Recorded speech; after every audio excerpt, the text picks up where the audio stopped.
Hello students, तो स्वागत है आप लोगों का नेक्स्ट पार्ट में। अभी हम लोग बात करने वाले हैं सोलेनॉइड के बारे में और आई होप आपने पिछला वीडियो देख लिया होगा। तो सोलेनॉइड में अगर आपको सर्कुलर करंट कैरिंग कंडक्टर की वजह से मैग्नेटिक फील्ड समझ में आ गया है तो आपके लिए सोलेनॉइड को समझना बहुत ही आसान हो जाएगा। ठीक है, तो पहले बात करते हैं कि एक सोलेनॉइड होता क्या है ना। तो एक सोलेनॉइड जो होता है वो एक सर्कुलर कॉइल होता है जिसमें कि बहुत सारे टर्न्स होते हैं। किसके? इंसुलेटेड कॉपर वायर के। पहले आपने सिर्फ एक सर्कल का पढ़ा था, अभी क्या हुआ, इसमें बहुत सारे सर्कुलर जो वायर्स हैं वो आ चुके हैं, लूप्स आ चुके हैं। उन्हीं के कॉम्बिनेशन को क्या बोलते हैं? हम सोलेनॉइड बोलते हैं। आपको अगर विजुअलाइज करना हो तो आप सोच सकते हैं कि एक स्प्रिंग जैसा आप इमेजिन कर लो कि एक स्प्रिंग है जो कि सोलेनॉइड का रूप ले सकता है। जैसे देख समझिएगा इसको,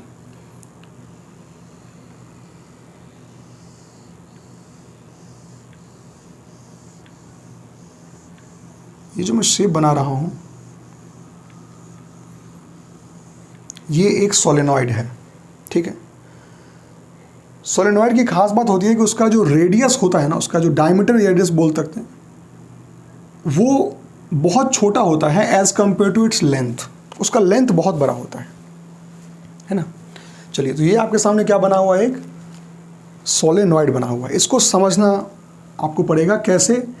तो मैं यहाँ पर जो लाइन को डैश कर रहा हूँ वो लाइन समझिए कि वो पीछे वाले हिस्से में है, वो बैकग्राउंड में है, और जो लाइन बोल्ड है वो लाइन सामने वाले हिस्से में है। You can imagine it in this way.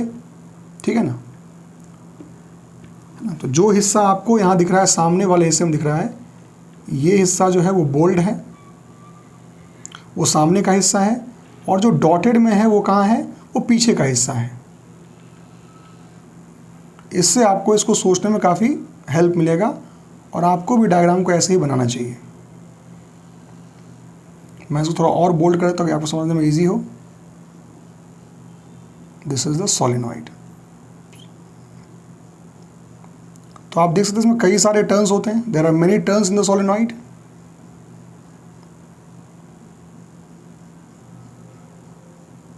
ठीक है, आई होप समझ चुके हैं आप कि पीछे वाला हिस्सा कौन है और सामने वाला हिस्सा कौन है, राइट। तो यहाँ क्या करते हैं? हम करंट को फ्लो कराते हैं। इट्स वेरी सिंपल कि आप यहाँ क्या कर सकते हैं, इसको एक बैटरी से अगर आप कनेक्ट करेंगे, if you connect to the battery, तो ऑफ कोर्स यहाँ से करंट निकलेगा और करंट यहाँ जाएगा। अब करंट यहाँ जाके आएगा तो यहाँ से करंट आया पीछे वाले हिस्से से, और यहाँ से करंट उठा तो करंट ऊपर गया। समझ पा रहे हैं आप? करंट ऐसे जो गया तो पहले बैक वाले हिस्से में गया, डॉटेड वाले में, फिर यहाँ से उठा और फिर यहाँ से निकला, फिर तो यहाँ से करंट आपको क्या दिखेगा? हमेशा उठता हुआ करंट दिखेगा, आपकी तरफ से उठता हुआ। मैं इसलिए बोलता हूँ कि ये उठा और फिर यहाँ से आ गया, तो आपकी तरफ से उठ रहा है करंट। ये मैं इसलिए इस लैंग्वेज का इस्तेमाल कर रहा हूँ ताकि आप इसको विजुअलाइज कर पाएँ कि एक्चुअली फील्ड कैसा बनेगा। तो आपकी तरफ से करंट यहाँ क्या हो रहा है? उठ रहा है। अब सुनो, अगर मैं यहाँ पर एक सिंपल सर्कुलर वायर बना के आपको समझाऊँ, suppose there is a simple circular wire जिसमें करंट फ्लो हो रहा है, जिसका कि ये वाला हिस्सा मैंने डॉटेड कर दिया है ऑफ कोर्स, और ये जो फ्रंट वाला पार्ट है, तो देखो एक समझ लो तो मिक्सचर तो समझ जाओगे ही जाओगे। और ये वाला हिस्सा क्या है आपका? बोल्ड कर दिया मैंने, क्योंकि ये सामने वाला हिस्सा है, ये आपकी तरफ का हिस्सा है, और वो जो पीछे है वो हिस्सा ऑफ कोर्स ये डॉटेड वाला पीछे का हिस्सा है, ये सामने का पीछे का हिस्सा है। अगर इसमें करंट, इसी का कॉपी कर लेते हैं, करंट इसमें ऊपर जा रहा है मान लो, तो वहाँ करंट नीचे जा रहा है, मतलब कि आपकी तरफ से करंट यूं उठा और यूं गिरा, यूं उठा यूं गिरा, राइट। अब समझो इसको। इतना क्लियर विजुअलाइजेशन रिटन लेक्चर में आपको यूट्यूब पे कहीं नहीं मिलेगा। ठीक है ना। जो मतलब ऐसा नहीं कि एनिमेशन का इस्तेमाल नहीं हो रहा, जो आप एग्जैक्ट बनाएंगे कॉपी पे वो उसका इस्तेमाल कर रहा हूँ। ठीक है, देखो ऊपर नीचे जा रहा है, सिंपल है। अब समझो यहाँ पे अगर यहाँ पर मुझे मैग्नेटिक फील्ड बताना हो तो मेरी तरफ से करंट उठ रहा है, मतलब ये 3D में है, ये ऐसा है सर्कल आपके ना, इस प्लेन से बाहर है, तो आपकी तरफ से करंट उठ रहा है और उधर से गिर रहा है, यूं यूं। तो आपकी तरफ से उठ रहा है मतलब थंब इधर जा रहा है ना, तो मैग्नेटिक फील्ड जो होगा इसके अंदर, तो मैग्नेटिक फील्ड तो इसके अंदर ऐसा होगा। ठीक है ना, this will be the magnetic field due to this. ऐसे ही मैग्नेटिक फील्ड ऐसा बना लो, फिर ये बना लो, ये सभी लाइंस क्या होंगी, मैग्नेटिक फील्ड लाइन। और कैसा होगा, आपकी तरफ से ऊपर जा रहा है, मतलब मैग्नेटिक फील्ड लाइंस कैसी होंगी, यहाँ पर इस तरफ जाती हुई लाइंस होंगी। मतलब ये वाला पोल इसका नॉर्थ, यहाँ से देखने पे बाहर निकल रहा है तो नॉर्थ पोल हो गया, ऐसे उठता हुआ बाहर निकल रहा है। और यहाँ से चूंकि जा रहा है फील्ड, तो ये वाला हिस्सा क्या हो गया, इसका साउथ पोल हो गया, एक ही लूप में। अब ये जो लाइंस होती है ना, ये लाइंस बाद में जाके कर्व हो जाती हैं, आप भी जानते हो, दे विल गेट कर्व। लेकिन हुआ क्या, समझिए, ऐसे ही यहाँ बना हुआ है, बिल्कुल सेम है, आप देख सकते हैं, it's very simple for you, बिल्कुल सेम है। आपकी तरफ से करंट ऊपर जा रहा है, आपकी तरफ से ऊपर जा रहा है, आपकी तरफ से ऊपर जा रहा है। तो जो पहला वाला जो ये लाइन है, पहला वाला करंट मैग्नेटिक फील्ड बनाएगा, ऐसा बनेगा तो बीच में ही बिल्कुल, तो आपको पता है, लेकिन इस तरह बनाएगा। अब देखो, अगर ये मैग्नेटिक फील्ड बीच में बनाया, अगर इसने क्या किया, मैग्नेटिक फील्ड कहाँ बनाया, बीच में बनाया, ऐसा बनता हुआ, तो पहले तो उसको बनाएंगे। देखो ये जो यहाँ गया और ये बाद में घूमता, अगर ये सिर्फ एक लूप है तो ये लाइन बाद में टेढ़ा हो जाएगा। लेकिन जैसे ही ये टेढ़ा हो रहा था, बोला अरे भैया एक और लूप है रे, सीधा हो जा, अभी सीधा हो जा, शांत हो जा, एक और सीधा हो गया। फिर यहाँ टेढ़ा हुआ, अरे नहीं एक और है, रुक जा। जब तक यहाँ इसको सर्कुलर लूप मिलता रहेगा तब तक ये टेढ़ा नहीं होगा, क्योंकि यहाँ एक ही था, एक बार आया सीधा हुआ, अभी टेढ़ा हो गया, घूम कैसा आ गया, सिंपल।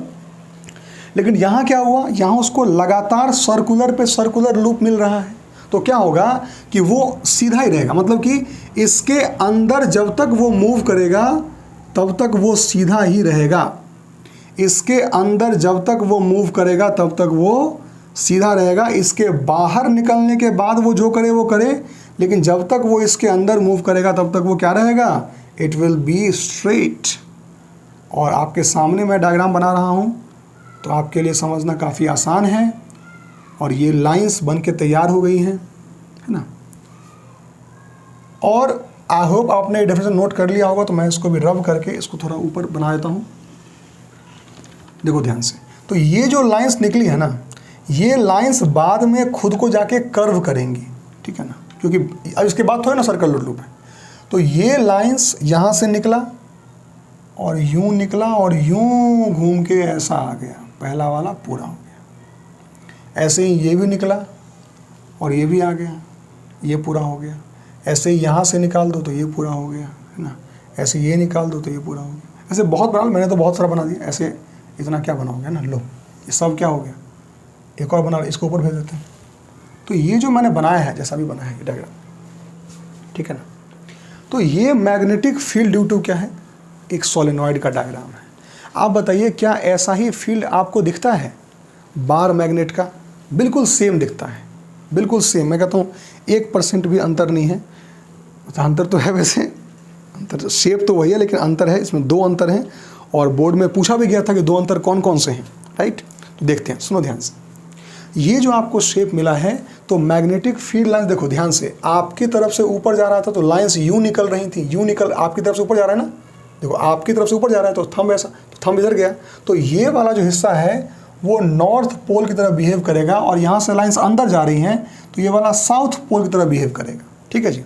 अब यहाँ बना दो एरोज, एरो बनाना बहुत ज़रूरी है। तो मैंने यहाँ क्या एरो बना दिए कि ये लाइंस यहाँ से निकला तो एरो ऐसे ऐसे ऐसे, और यहाँ जब एरो जा रहा है तो अब देखो कैसे एरो बनेगा। ये लाइंस यूँ निकल रही है ना, देखो थंब ऊपर गया, सॉरी कर्ल ऐसे ऊपर गया आपकी तरफ से, तो थंब ऐसे निकला, तो ये लाइंस ऐसी ऐसी ऐसी। मैंने थोड़ा इसको बड़ा बना दिया, मुझे बैटरी रिकॉर्ड नीचे बनाना चाहिए था, बट ओके, नो इश्यूज़, ठीक है। तो ये आपका magnetic field due to solenoid बन के तैयार हो गया है। तो सोलेनॉइड क्या है, सोलेनॉइड को समझने से पहले आप एक सिंगल सर्कुलर लूप को समझिए, सोलेनॉइड अपने आप आपको समझना आ जाएगा, है ना।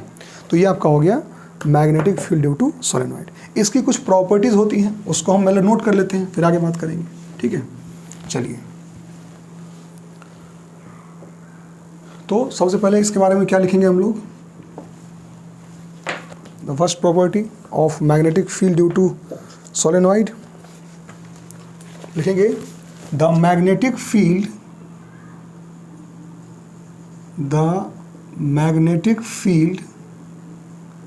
inside a solenoid, the magnetic field inside a solenoid is uniform.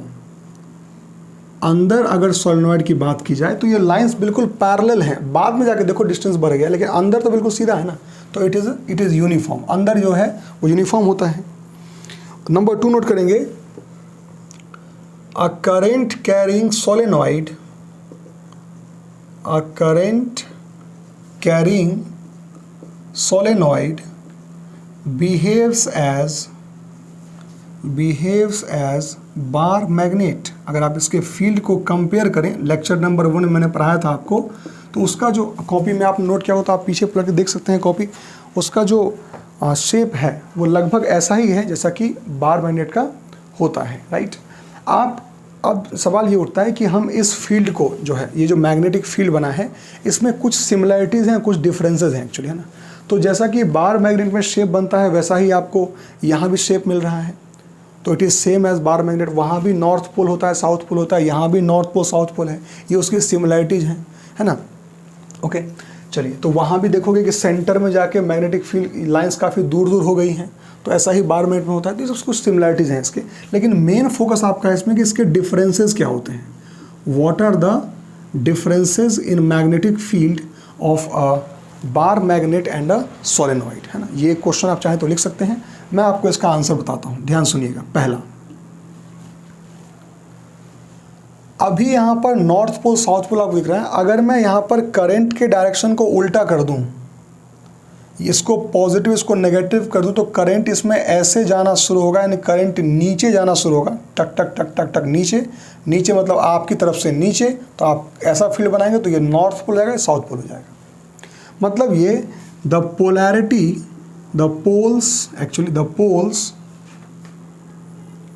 Can be reversed, the poles can be reversed by changing the direction of current, by changing the direction of current।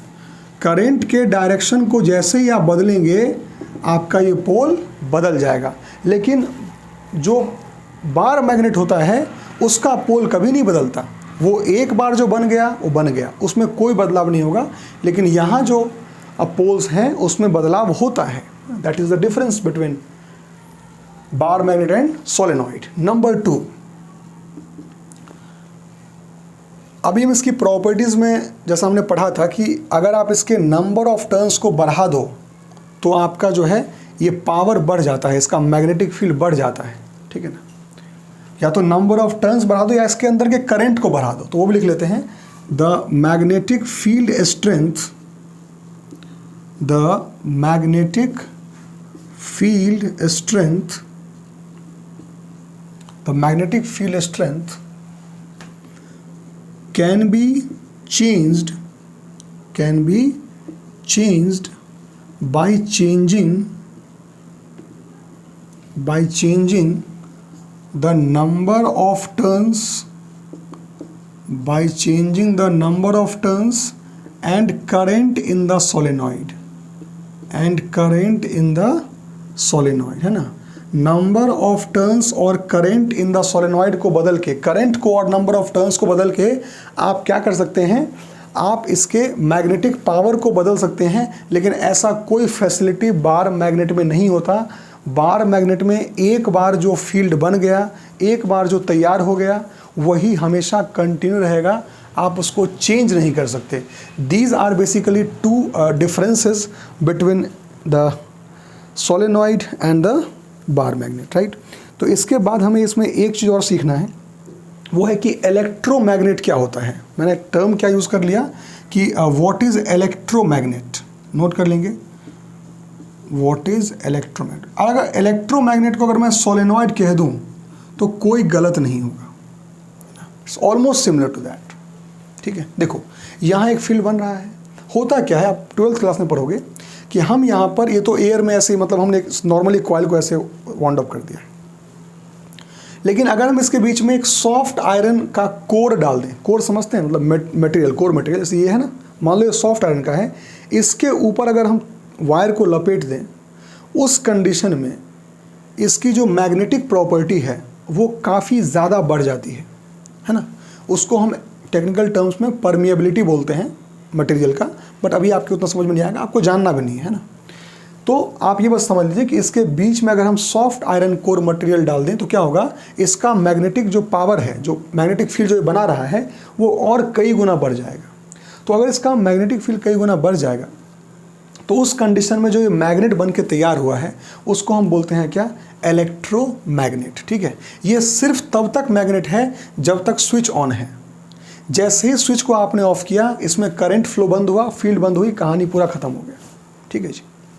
तो ये experiment simple आप घर में कर सकते हैं, बहुत simple experiment है। आप एक लोहे का कील ले लेना, लोहे का कील ले लेना, थोड़ा लंबा कील होना चाहिए। उसके ऊपर कॉपर का जो होता है ना तार, नॉर्मल कोई तार खरीद लेना, जैसे कि 10 रुपये का आ जाएगा, 1 मीटर तार आ जाएगा आपका, जिसके ऊपर ऑफकोर्स इंसुलेटेड होना चाहिए, वो तार को छील मत देना। ठीक है, ऐसे ही तार, प्लास्टिक वाला कवरिंग तार ही ले आना।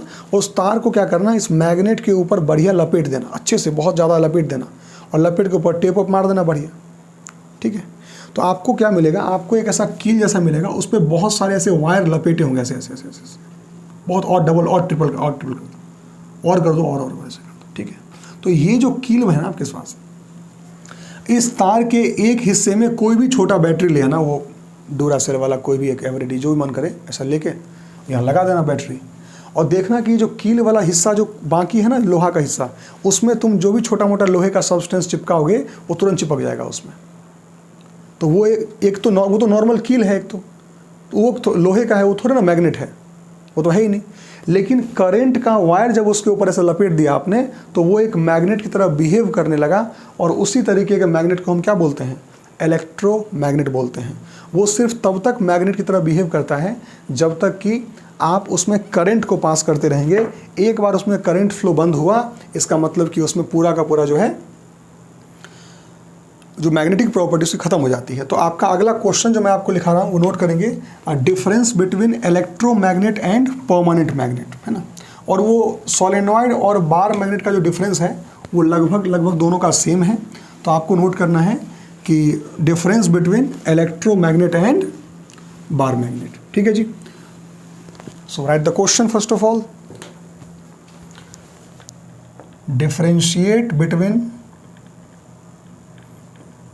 differentiate between electromagnet and, आप उसको परमानेंट मैग्नेट बोल दो या आप उसको बार मैग्नेट बोल दो, एक ही बात है। या तो आप उसको परमानेंट मैग्नेट बोल दो या क्या बोल दो, बार मैग्नेट बोल दो, एक ही बात है। और बार मैग्नेट दोनों में क्या अंतर है, ठीक है। तो समझते हैं इसको वन बाय वन। सबसे पहले क्या करना है आपको, यहाँ पर एक कॉलम में इलेक्ट्रोमैग्नेट लिख लेना है, और दूसरे वाले कॉलम में आपको जो है बार मैग्नेट लिख लेना है, जिसको कि आप परमानेंट मैग्नेट भी बोल सकते हैं। मैं बार बार बोल रहा हूँ, बोथ आर सेम थिंग, ये आपको लिख लेना है, right. Okay, so let us right the first difference between them. और लिखेंगे electromagnet, it is a temporary magnet, it is a temporary magnet which shows magnetic properties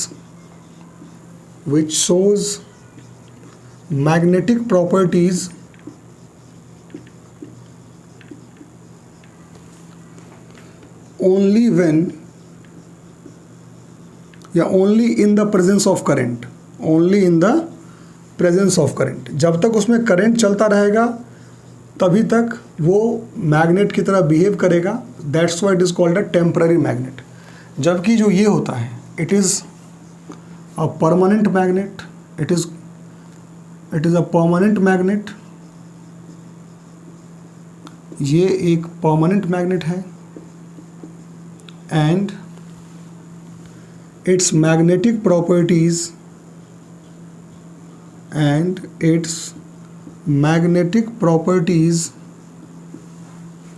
does not depend on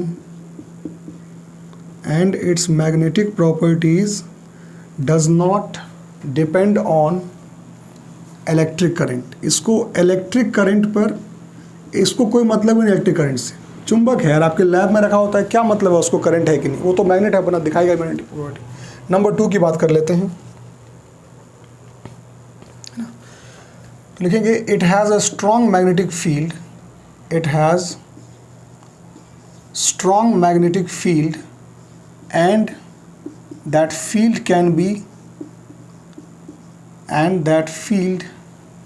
can be changed by changing current and number of turns और current को बदल के आप उसके field को बदल सकते हैं, राइट। नंबर 3 इसके 2 पे आ जाते हैं, लिखेंगे it is a weak magnet, ये थोड़ा वीक होता है उसके कंपेरिजन में, it is a weak magnet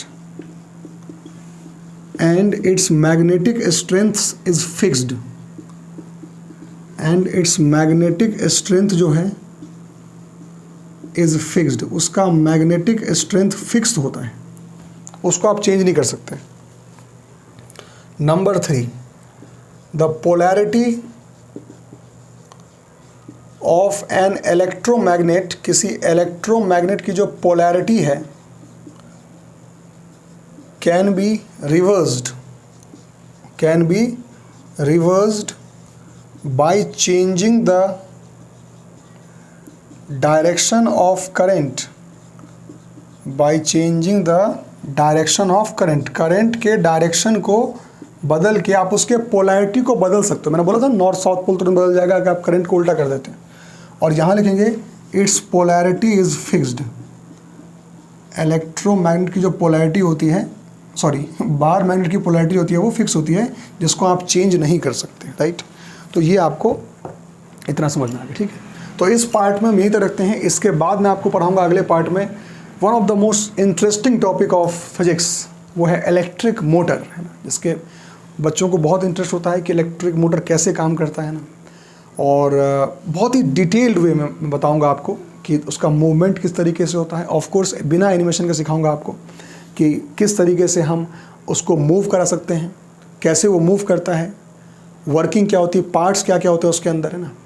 और जो किताब में जो लिखा हुआ है उसका एक्सप्लेनेशन काफ़ी वो कॉम्प्लेक्स लिखा हुआ है, but I will teach you in a very simple way. So wait for the next part, वहाँ पर हम लोग बात करेंगे इलेक्ट्रिक मोटर के बारे में, है ना। Thank you so much.